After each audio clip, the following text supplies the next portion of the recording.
నమస్కారం అండి.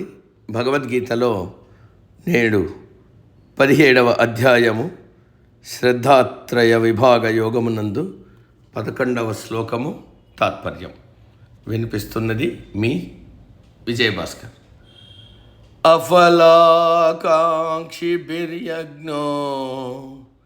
విధి దృష్టో యుజ్యతే యష్టవ్యమేవేతి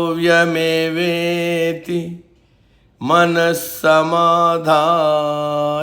సాత్వికః.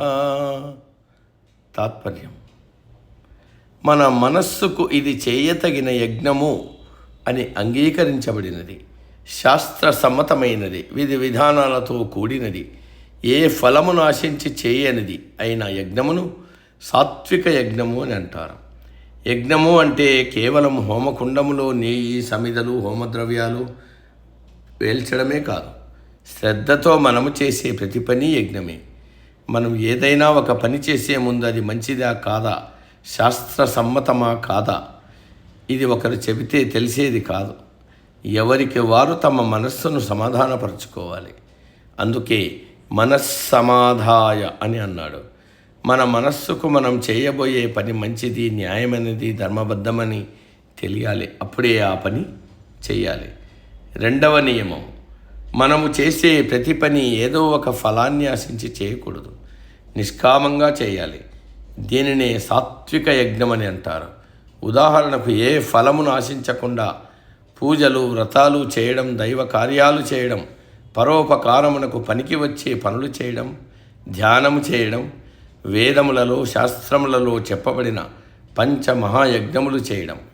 పంచమహాయజ్ఞములంటే పితృయజ్ఞం, మనకు జన్మనిచ్చిన తల్లిదండ్రులకు వారు బతికి ఉండగా సేవ చేయడం, వారు మరణిస్తే వారికి జలతర్పణాలు, పిండ ప్రదానం చేయడం.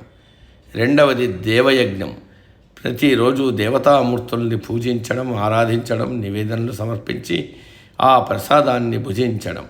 3 భూతయజ్ఞం, సాటి ప్రాణులకు ఆహారం ఇవ్వడం.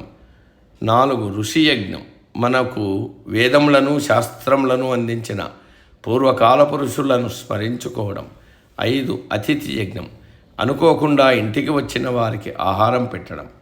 ఇంకా సత్సంగములు, జ్ఞానయజ్ఞము మొదలైనవి.